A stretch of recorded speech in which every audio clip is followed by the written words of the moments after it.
Good evening students. हम लोग कल इक्वेशन ऑफ कंटिन्यूटी के बारे में पढ़ रहे थे।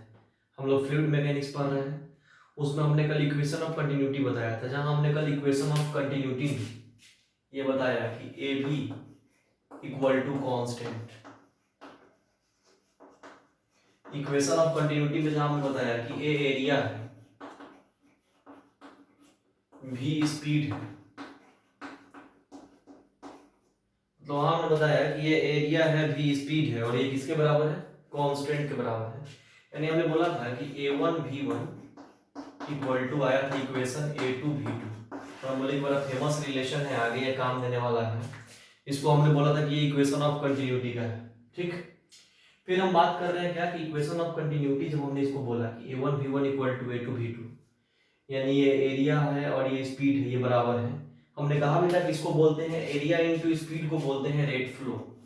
हमने बोला भी था कि याद रखिएगा, एरिया इनटू स्पीड को बोलते हैं रेट फ्लो।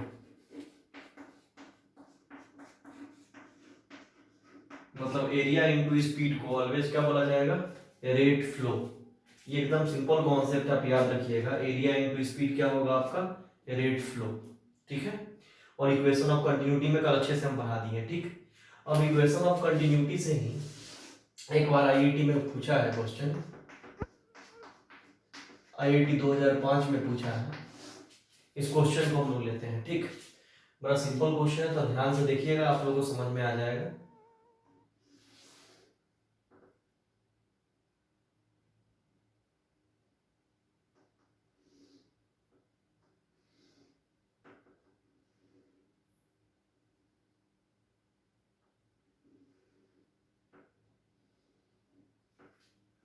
इस शेप का मतलब एक गोला शेप का था, जिसका डायमीटर मान लो दे दिया था हम लोग को 8 मिलीमीटर। इसका डायमीटर दे दिया था 8 मिलीमीटर।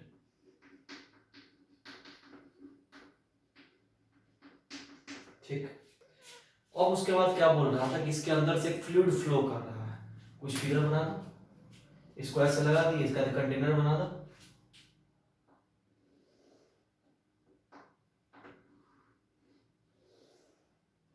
ऐसा, और फ्लूइड फ्लो कर रहा है तो उसको फ्लूइड ये से मान लो ये ऐसे हो गया, डायमीटर इतना दे दिया।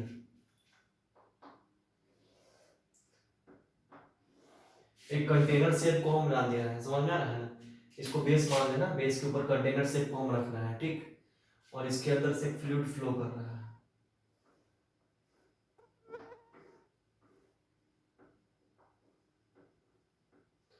तो इस पोर्शन का डायमीटर जो था, ये वाले पोर्शन का, इस पोर्शन का डायमीटर कितना दे दिया? 8 मिलीमीटर।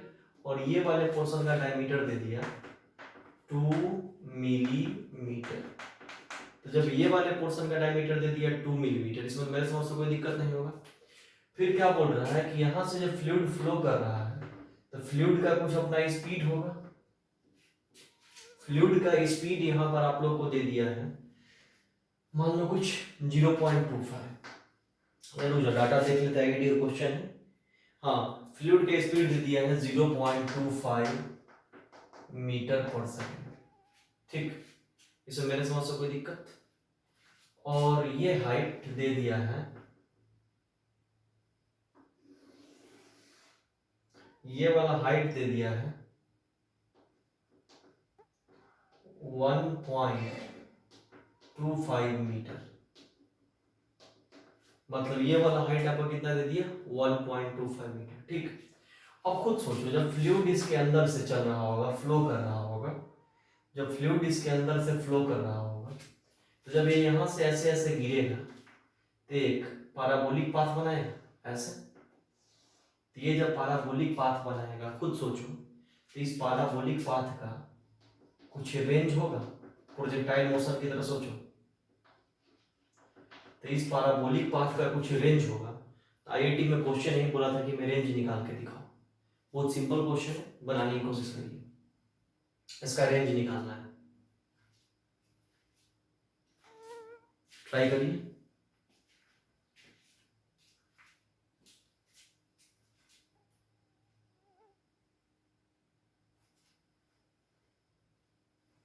अब स्क्रीन पॉज करके बनाओ, हम बना देते हैं। इक्वेशन ऑफ कंटिन्यूटी अगर लगाएंगे तो क्या A1 V1 equal to A2 V2, fluid portion से क्वेश्चन मिला जुला का आसान है, एडी पूछता है, थोड़ा कॉन्सेप्ट अच्छा रहेगा, क्वेश्चन बन जाएगा। तो एरिया की बात करेंगे तो पाई आर स्क्वायर यानी पाई डायमीटर का आधा यानी कि d/2 का स्क्वायर इनटू स्पीड v1, इसका भी एरिया से पाई d/2 का स्क्वायर इनटू स्पीड के जगह पर क्या हो जाएगा v2। तो खुद सोचो, यहाँ पे पाई से पाई कैंसिल हो जाएगा, d²/4 d²/4, तो 4 से 4 कैंसिल हो जाएगा, direct d² into v1 equal to d² into v2। और b से d मत काट देना, डायमीटर दोनों का अलग अलग, इसका 8 मिलीमीटर, इसका 2 मिलीमीटर, ठीक है। जैसे मेरे समझ से कोई दिक्कत, वैल्यू पुट कर देते हैं। तो यहाँ पर क्या हो जाएगा 8 का स्क्वायर इंटू v1 की जगह पर कितना है 0.25 और डी ये वाला की जगह पर कितना है 2 मिलीमीटर यानी 2 का स्क्वायर। यहाँ से v2 निकालना है। समझ में बच्चों, मेरे समझ से आप लोग को आ रहा होगा, इसमें कोई दिक्कत नहीं होगा। अब यहाँ से सॉल्व करोगे तो v2 आपको आ जाएगा 4 मीटर पर सेकेंड, 64.4। यहाँ से v2 कितना आ गया 4 मीटर पर सेकेंड। अब बात है कि इस जगह पर वेलोसिटी कितना है, यहाँ यहाँ से चला तो 0.25 था, यहाँ 0.25 था, यहाँ पर आगे कितना हो गया स्पीड। आगे इसी बता रहे थे कि इसका फेस जैसे देखो, इसका डायमीटर 8 मीटर है, इसका डायमीटर तो 2 मिलीमीटर, तो डायमीटर घटा दिए। तो आपको पिछले लेक्चर में पढ़ाए थे कि छेद जैसे जैसे पतला होता है स्पीड वहाँ बढ़ते जाता है। हम एग्जाम्पल दिए थे पानी का कि पाइप को जोर से प्रेशर लगाते हो और इस पाइप का एरिया जितना उसको घटाते हो, घर में पानी में जो पटाते होते तो पानी की स्पीड बढ़ जाता है।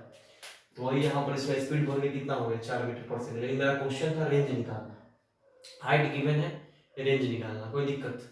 तो रेंज निकालना थोड़ा सिंपल तरीका है, इसको थोड़ा बुद्धि लगाना पड़ेगा, रेंज निकल जाएगा। रेंज तो और आसानी से बना देते हैं, प्रोजेक्टाइल की तरह सोचोगे तब तो बहुत आसान लगेगा। हम तुरंत कराते हैं, अलग फिगर बना के करवाते हैं, तुमको आसान लगेगा। ये अपने काइनेमेटिक्स का बहुत आसान आसान क्वेश्चन है प्रोजेक्टाइल का। ये सब मान लो कि ये हाइट है 1.25 है ना, ठीक। यहाँ का स्पीड मान लो हॉरिजॉन्टल स्पीड कितना निकला 4 मीटर पर सेकंड, और ये गिरा ऐसे होगा, तो ये हमें रेंज निकालना है। तो जब हमें ये रेंज निकालना है तो खुद सोचो कि इसको यहाँ से यहाँ 2D मोशन दिख रहा है, एक x के लॉन्ग एक y के लॉन्ग, तो y के लॉन्ग इसको 1.2 मीटर का समय जितना दूरी तय करने में लगा होगा उतना ही दूरी x के लॉन्ग उतना ही समय में लगा होगा। मान लो कि इसको जितना समय ये दूरी कवर करने में लगेगा उतना ही समय ये दूरी में भी लगेगा। अभी ये y वाला है ये x वाला है, तो टाइम तो इंडिपेंडेंट फैक्टर है, वो तो दोनों में सेम रहता है, टाइम तो फ्रेम डिपेंडेंट भी नहीं होता है। तो यहाँ से हम y के लॉन्ग करके टाइम निकाल देते हैं। तो यहाँ पर क्या हो जाएगा sy equal to uy/t plus half ay/t square. तो शुरू में y के लॉन्ग तो इसका ये x के लॉन्ग 4 मीटर है, y के लॉन्ग तो इसका वेलोसिटी 0 है, sy कितना है 1.25 हाफ ay की जगह पर g यानी कि 10 फ्री फॉल ऊपर से नीचे और t स्क्वायर यानी 5। तो यहाँ से आप सॉल्व कर लो और जो t आना होगा t आ जाएगा, और t जब आ जाएगा तो रेंज निकालने के लिए हम लोग जानते हैं, रेंज निकालने को जानते हैं ux इंटू टी। तो x के लॉन्ग वेलोसिटी कितना है 4 इंटू टी कर लेंगे, सॉल्व कर लेंगे, जितना आना होगा उतना रेंज हमारा निकल जाएगा। ये मेरे समझ से तो बहुत आसान है, इसमें तो कहीं कोई दिक्कत नहीं होना चाहिए किसी बच्चे को। आप इसको नोट कर लीजिए, बहुत सिंपल क्वेश्चन था। इसके बाद अब आगे बात करते हैं।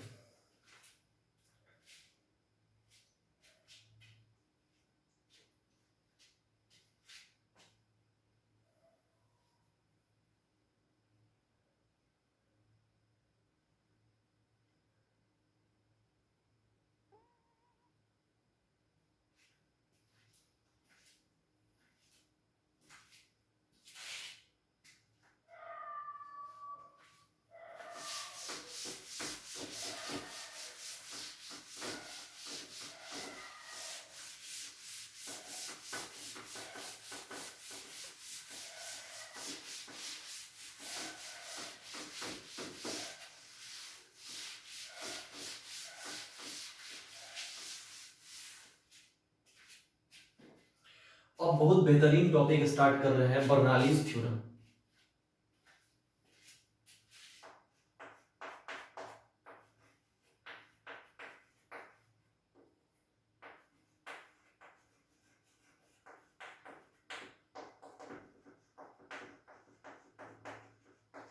स्पेलिंग बुक से देख लेना, स्पेलिंग पर ध्यान मत देना। बहुत बेहतरीन टॉपिक स्टार्ट कर रहे हैं, बर्नौलीज थ्योरम। क्या स्टार्ट कर रहे हैं? Bernoulli's theorem, Bernoulli's principle. ठीक, अब बात करते हैं क्या कि बर्नौलीज थ्योरम या बर्नौलीज प्रिंसिपल जब आज हम स्टार्ट कर रहे हैं तो आपको पहले बता दें कि 11th में कुछ पढ़ना ही नहीं। आपको जो दिख रहा है इसका बर्नौलीज या इसका एप्लीकेशन, ये बहुत छोटा है, बहुत लंबा टॉपिक है। मैकेनिकल इंजीनियरिंग जब करिएगा तो आपको एक पेपर ही पढ़ने को मिलेगा बर्नौलीज से रिलेटेड, मतलब फ्लूइड्स, फ्लूइड मैकेनिक्स से अलग अलग एक ब्रांच मिलेगा आपको पढ़ने को, किताब पूरा मिलेगा। वहाँ बर्नौलीज के बारे में डिटेल में पढ़ना होता है, या आपको ये बहुत इंपॉर्टेंट है। चलिए, कोई मुझसे मतलब नहीं, लेकिन हम लोग इसको आप काम के बात को आगे बढ़ाते हैं। तो बहुत सिंपल किताब में देखिएगा, वहां पर बर्नौलीज को ऐसे लिखा होता है। कोई पूछेगा बर्नौलीज थ्योरी क्या है, तो उस किताब में ऐसे लिखा होता है कि sum of pressure energy per unit volume, ऐसे कि प्रेशर एनर्जी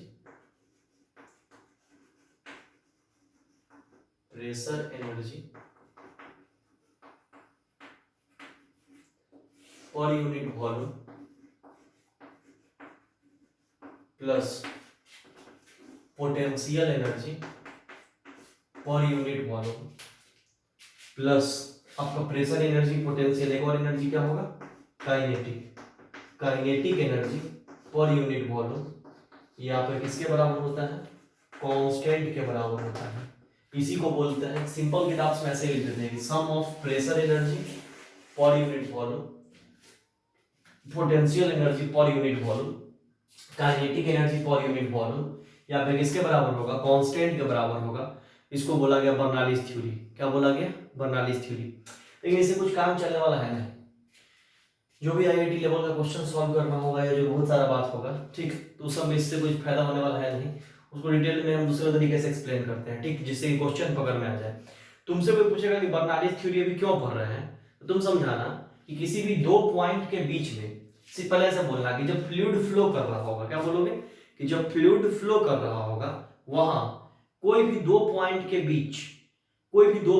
बीच, प्रेशर डिफरेंस को जब हमें कैलकुलेट करना होता है, जब फ्लूइड फ्लो कर रहा होता है वहां पर कोई भी दो पॉइंट के बीच जब हमें प्रेशर डिफरेंस कैलकुलेट करना होता है, क्या कैलकुलेट करना होता है? प्रेशर डिफरेंस जब हमें कैलकुलेट करना होता है, इसके लिए हम बर्नौलीज थ्योरी पढ़ते हैं। मतलब बर्नौलीज थ्योरी का मेनली मतलब यही है कि जब फ्लूइड फ्लो कर रहा होगा तो हमें दो पॉइंट के बीच में प्रेशर डिफरेंस कैलकुलेट करना है। कि जब फ्लूइड फ्लो कर रहा होगा तो हमें दो पॉइंट के बीच में क्या कैलकुलेट करना है? प्रेशर डिफरेंस कैलकुलेट करना है। मोटा मोटी मतलब समझ में आ गया कि जब फ्लूइड फ्लो कर रहा होगा तो हमें दो पॉइंट के बीच में क्या कैलकुलेट करना है? Pressure difference. कोई डाउट? हम उम्मीद कर रहे हैं बच्चा समझ में आ रहा होगा। तो इसी पर अच्छे से हम पढ़ेंगे फ्लूइड मैकेनिक्स, इसके अंदर बर्नौलीज थ्योरी। ठीक है, चलो, तो सबसे पहले वैसे भी लिख ले, ऐसा भी लिख ले कि sum of pressure energy per unit volume, potential energy per unit volume, kinetic energy per unit volume equal to constant. उसका अगला पॉइंट बना के लिख ले कि when fluid is flow then we calculate pressure difference between two points. when fluid is flow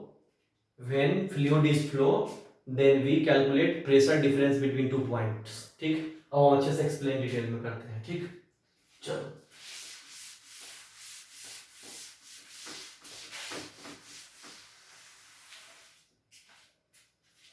अब Bernoulli's theory को अच्छे से एक्सप्लेन करने के लिए सबसे पहले हम क्या बताते हैं?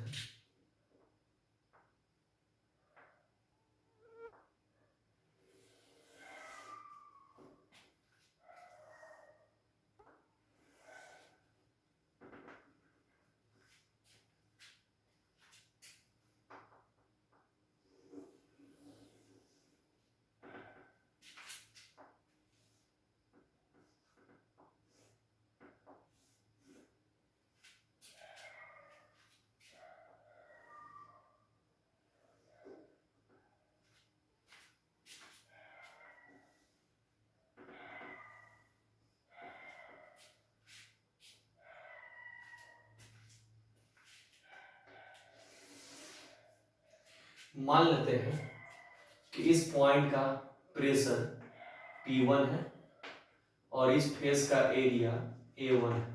ठीक, और मान लेते हैं कि ये पॉइंट का नाम दे दिए x और इस पॉइंट का नाम दे दिए x डैश। इस बीच यहां से जो फ्लूइड फ्लो कर रहा है उसका स्पीड दे दिए v1 और उसको फ्लो करने में जो टाइम लगा उसको मान लिए डेल्टा t। ठीक, अब क्या कर रहे हैं कि इस फेज के प्रेशर को मान लेते हैं P2, इस फेज के एरिया को मान लेते हैं A2, इस पॉइंट का नाम दे देते हैं y और यहां से इस डायरेक्शन में जब फ्लूइड फ्लो किया उस वक्त उसका स्पीड मान लेते हैं v2 और ये इस पॉइंट का नाम दे देते हैं y डैश और इसको भी फ्लो करने में जो टाइम लगा उस टाइम को ले लेते हैं डेल्टा टी। क्या ले लेते हैं? Delta T. और यहां देखो ये x पॉइंट जो है, इस x पॉइंट से हाइट को मान लेते हैं h1 और इस y पॉइंट से हाइट को मेजर कर लेते हैं h2। ठीक, गौर से देख, बहुत सिंपल है, मजा आएगा पढ़ने में। हम कोई भी लेंथी प्रोसेस नहीं करेंगे, हम सिंपल तरीके से इसको प्रूफ कर देंगे। बहुत छोटा, बहुत सारे किताब में बहुत लंबा दिया हुआ है, हम बहुत लंबा लेके नहीं जाएंगे। तुम ध्यान से देखो, इस पॉइंट के एरिया, इस फेस के एरिया क्रॉस सेक्शन को क्या मान लिए? A1, प्रेशर P1 और इस पॉइंट से जो मॉलिक्यूल फ्लूइड फ्लो कर रहा है उसका स्पीड कितना? V1, इस पॉइंट पे pressure P2, area of cross section A2 और इधर जो फ्लूइड फ्लो कर रहा है वो V2। ठीक, यहाँ फ्लूइड x से x डैश तक गया है v1 स्पीड से, जाने में कुछ समय लगेगा, उस टाइम को हमने डेल्टा टी मान लिया। यहाँ फ्लूइड आ रहा होगा v2 स्पीड से y डैश पॉइंट के बीच, v2 स्पीड मेजर किया गया है तो आने में कुछ समय लगा होगा डेल्टा टी। एक बेस है, इस बेस से एक पाइप बनाया गया हुआ है, तो बेस से इस पॉइंट x का हाइट h1 और इस पॉइंट y का हाइट h2। इसमें कोई दिक्कत? यहाँ तक समझ में आ रहा होगा। सबसे पहले बात करें x से x डैश, ये पॉइंट, x से x डैश, तो डिस्टेंस बराबर होता है स्पीड इनटू टाइम। तो स्पीड कितना है? v1 और टाइम कितना है? डेल टी, और ये हो गया हमारा डिस्टेंस। एकदम तोड़ के लिखना है कि आपको समझने में कोई दिक्कत नहीं है। खुद देखिए, x से x डैश, x से x to x dash, v1 del T और ये v1 डेल टी क्या है मेरा? तो डिस्टेंस। ये v1 डेल टी क्या है मेरा? तो डिस्टेंस।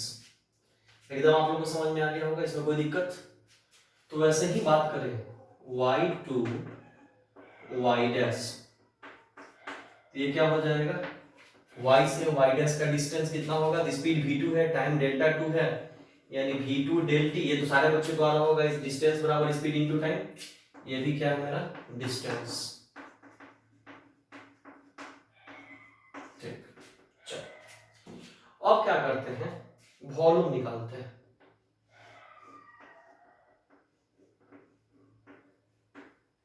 हमने एरो इसलिए रिप्रेजेंट कर दिया कि वॉल्यूम इसके लिए है, x से x डैश के लिए। तो वॉल्यूम का मतलब बात करें तो खुद सोच लोगे, वॉल्यूम का मतलब एरिया इनटू डिस्टेंस। वॉल्यूम का मतलब क्या होता है? Area into distance. तो एरिया यहाँ पर क्या है? A1 और डिस्टेंस क्या है? खुद सोच लोगे, एरिया इनटू डिस्टेंस, तो एरिया A1 और डिस्टेंस क्या है? v2 del T. ठीक, तो एरिया इनटू डिस्टेंस, इसमें कोई दिक्कत? वैसे ही y से y डैश का अगर हम वॉल्यूम निकालें तो वॉल्यूम क्या होता है? Area into distance. तो एरिया की जगह पर A2, इस फेस का एरिया A2 और डिस्टेंस क्या हो जाएगा? v2 del T. हम तो अपने से बहुत तोड़ तोड़ के बता रहे हैं, एकदम बोल दे रहे हैं कि जो नोट्स देखेगा, वीडियो देखेगा, समझ में तो ही जाना है, अपना खुद से लिख लेगा एरिया इनटू डिस्टेंस वॉल्यूम होता है, एरिया इनटू डिस्टेंस वॉल्यूम होता है। इसमें क्या होता है? एकदम समझ में आ रहा होगा, इसमें कोई दिक्कत? 100% ये सब स्टेप एकदम एक एक स्टेप क्लियर है। अब हम बात करते हैं फ्रॉम इक्वेशन ऑफ कंटिन्यूटी।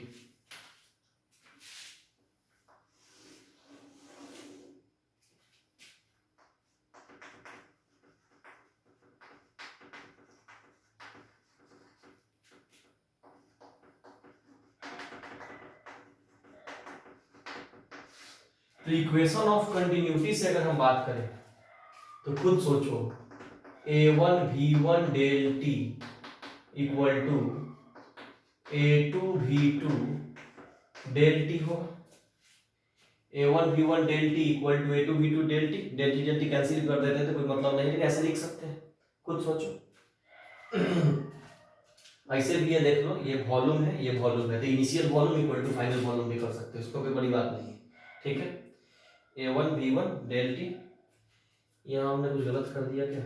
हाँ हाँ हाँ हाँ हाँ, यहाँ ये इसके लिए है ना, तो volume A1 V1 del T होगा, सॉरी यहाँ V1 डेल टी है ना, speed distance V1 del T, area इतना, ठीक है। चलिए, तो ये A1 V1 del T, A2 V2 del T, ये मिस्टेक समझ में ऐसे लिख दिया था, ठीक है। चलो, A1 V1 del T, A2 V2 del T, इसमें तो कोई दिक्कत नहीं होगा, एक एक स्टेप क्लियर है। अब बात करें कि अगर मास लिखना हो in terms of mass, in terms of mass, तो खुद सोच लो, मास बराबर क्या होता है? Density into volume. मास का मतलब क्या होगा बच्चा? डेंसिटी इनटू वॉल्यूम, तो डेंसिटी बराबर मास बटा वॉल्यूम, खुद सोच। तो ये एक तरह से अभी खुद निकाले हैं हम, वॉल्यूम है, खुद देख ले यहां से, और ये भी एक तरह से खुद सोच, वॉल्यूम है। तो वॉल्यूम है तो उसमें डेंसिटी से अगर गुना कर देंगे तो मास बन जाएगा, और डेंसिटी तो पूरे में सेम है, क्योंकि पूरे में एक ही टाइप का फ्लूइड फ्लो कर रहा होगा, तो पूरे में जब एक ही टाइप का फ्लूइड फ्लो कर रहा होगा तो पूरे की डेंसिटी सेम होगी, तो डेंसिटी तो पूरे की रो होगी, इसमें तो मेरे समझ से कोई डाउट बच्चा नहीं होना चाहिए। तो खुद सोच ले, यहां पर मास क्या लिख सकते हैं? रो A1 V1 डेल टी, और दूसरे का भी मास क्या हो जाएगा? रो, मान लो एक का M1 एक का M2 लिख ले, तो रो A2 V2 डेल टी, ये दोनों जब बराबर ही है, A1 V1 डेल टी और A2 V2 डेल टी जब बराबर ही है, तो रो खाली दोनों का डेंसिटी भी सेम है, तो यानी M1 M2 भी बराबर होंगे। यानी सोच कि M1 M2 भी बराबर होंगे, इक्वेशन ऑफ कंटिन्यूटी से सोचेंगे तो इसमें तो कोई दिक्कत नहीं होगा। तो जब ये दोनों भी बराबर हो जाएंगे तो क्या लिख सकते हैं कि rho A1 V1 del T equal to rho A2 V2 del T. इसमें कोई दिक्कत है? ये बात तो 100% मेरे समझ से क्लियर होगी। अब बात करते हैं क्या, यहां पर ही देख ले, A1 V1 का थोड़ा सा बुद्धि लगाना, एकदम समझ में आएगा ना 100%, कहीं कोई दिक्कत नहीं होने वाला। खुद सोचना, वर्क डन निकालते हैं, क्या निकालते हैं? Work done. तो वर्क डन इक्वल टू क्या होता है? फोर्स इनटू डिस्प्लेसमेंट, वर्क बराबर फोर्स इनटू डिस्प्लेसमेंट। अब तो खुद सोच, फोर्स का मतलब क्या लिख सकते हैं? Pressure into area. तो यहां पर प्रेशर इनटू एरिया अगर करें, W1 नाम देंगे, तो प्रेशर इसका P1 और इसका force into area, area A1 है, अरे भाई प्रेशर बराबर फोर्स बटा एरिया, तो फोर्स बराबर प्रेशर इनटू एरिया, तो प्रेशर इनटू एरिया हो गया। अब डिस्टेंस की बात करेंगे तो इस फेज का डिस्टेंस कितना लिखे हैं? V1 डेल टी, तो यहां पर क्या लिख सकते हैं? V1 del T, V1 del T हो गया। इसमें तो मेरे समझ से कहीं कोई दिक्कत नहीं होना चाहिए। अब तो खुद सोच ले, ये एरिया इनटू डिस्टेंस वॉल्यूम हो सकता है? अरे भाई एरिया ऐसे भी इसको खुद देख ले, A1 V1 del T volume में ना लिखे हैं, मतलब ये वॉल्यूम है। एक ही बात को कितना तोड़ के पढ़ा है, ऑनलाइन इसलिए इतना पढ़ा रहे हैं कि इनको पता नहीं बगल में हो, नहीं समझ में आ रहा होगा, नहीं आ रहा होगा,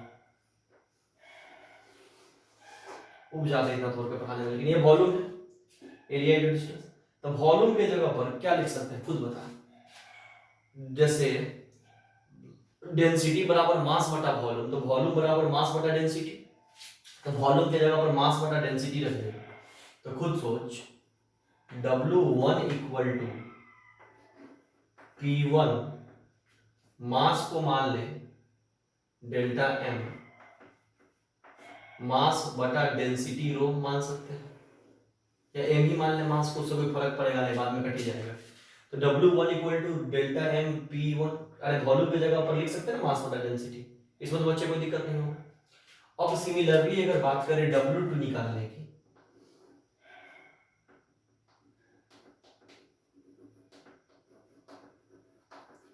अब सिमिलरली अगर W2 निकाला जाए तो खुद सोच क्या हो जाएगा। तो इस बार देखिए नीचे से ऊपर जा रहा है तो पॉजिटिव, ये ऊपर से नीचे आ रहा है तो निगेटिव, तो यहाँ पर माइनस आ जाएगा, माइनस क्या होगा P2 डेल M बाई रो। इसमें मेरे समझ से तो ये भी दिक्कत नहीं होना चाहिए।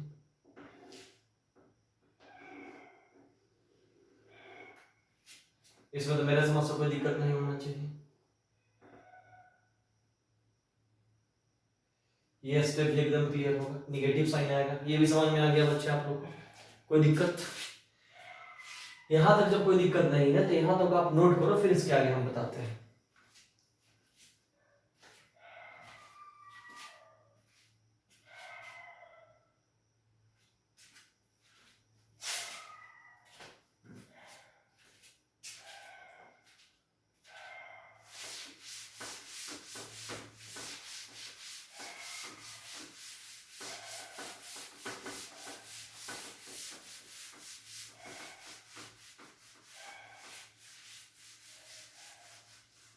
अब चलो यहां तक हो गया आप लोग का।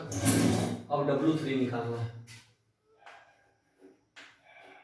उन्हें फिगर मिटा दिया है आपके पास। फिगर होगा एक हाइट H1 था, एक हाइट H2 था, तो पोटेंशियल एनर्जी वर्क डन के फॉर्म में अगर निकालेंगे तो क्या लिखेंगे, del M GH2 minus del M GH1।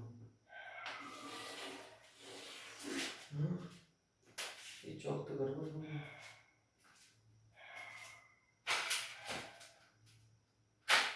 ठीक, इसमें मेरे समझ से कोई दिक्कत नहीं होगा।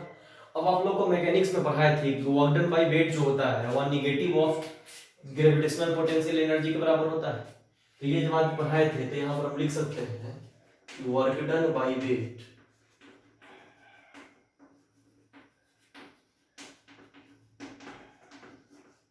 becomes equal to negative of gravitational potential energy. तो वर्क डन बाय वेट जो होगा वह निगेटिव होगा किसके, negative of gravitational potential energy के। ठीक है, तो जब ये निगेटिव हो जाएगा तो यहाँ पर माइनस अगर लगा दो कि W3 का नया फॉर्म कैसे निकल जाएगा, निगेटिव के बराबर क्या लिखेंगे, माइनस डेल M, ये पोटेंशियल एनर्जी है तो निगेटिव के बराबर del M GH2 minus del M GH1। तो ये क्या हो जाएगा, ये माइनस ये प्लस, तो W3 कैसे लिखेंगे, del M GH1 minus del M GH2। इसमें मेरे समझ से तो कोई दिक्कत नहीं होगा, ये कॉन्सेप्ट आपका पूरा क्लियर। अब जब आपका ये कॉन्सेप्ट पूरा क्लियर हो गया,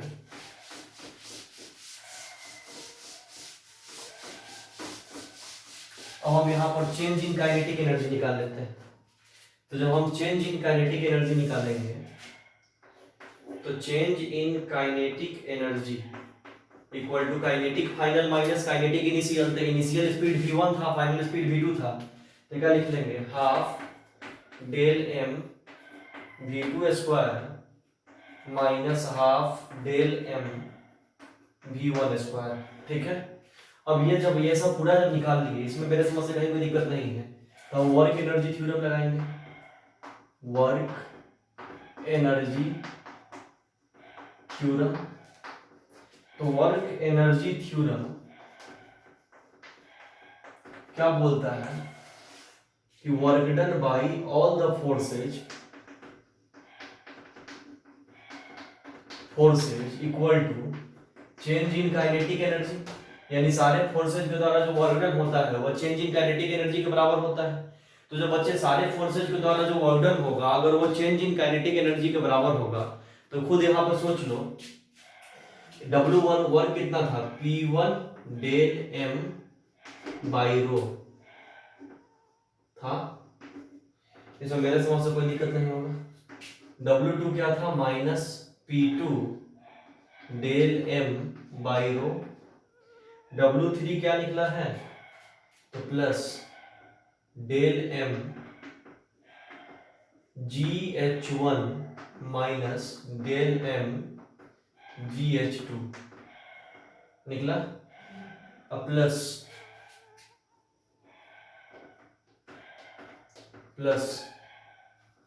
नहीं, ये तो तीन तो वर्क है, वर्क तो ये तीन है ना।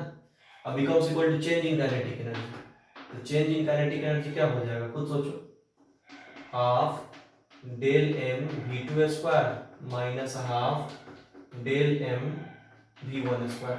तो खुद सोच लोगे बच्चे, del m del m del m del m del m del m, तो कॉमन करके दोनों 10 उड़ा दोगे, डायरेक्ट उड़ा लिख दिए हैं, तो क्या बचेगा वो P1 by rho minus P2 by rho plus GH1 minus GH2 equal to half V2 square minus half V1 square. ठीक, अब तो खुद सोच, माइनस वाले को एक तरफ प्लस वाले को एक तरफ कर ले, तो क्या लिखेंगे बचा P1 बाई रो, क्या result P1 by rho plus GH1 plus half V1 square और इक्वल टू क्या लिखेंगे, इस माइनस P2 बाई रो को इधर ले जाएंगे तो plus P2 by rho, minus GH2 इधर ले जाएंगे तो प्लस GH2, और ये हाफ इसको इधर ले गए तो यहाँ प्लस क्या बचा, हाफ V2 स्क्वायर। यही 42 का एक फॉर्म है। तो किताब वगैरह में स्टैंडर्ड फॉर्म में लिखा होता है, तो उसमें क्या करता है, रो से ऊपर नीचे डिवाइड कर देंगे, तो देखो रो से जैसे डिवाइड करेंगे तो रो से रो कट जाएगा, तो इसको चाहे तो ऐसे भी लिख सकते हैं P1 प्लस रो, पूरे में गुना करना पड़ेगा, तो rho GH1 plus half rho V1 square equal to, फिर ऐसे रो की दोनों तरफ रो रो से गुना होगा, तो रो से रो यहाँ भी कट जाएगा, P2 यहाँ क्या होगा रो GH2 प्लस यहाँ पर क्या होगा हाफ रो V2 स्क्वायर। यही एक और फॉर्म बहुत किताब में इस फॉर्म में लिख के छोड़ा होता है, तो इसको जब इतना आ गया तो हम डायरेक्ट ऐसे करके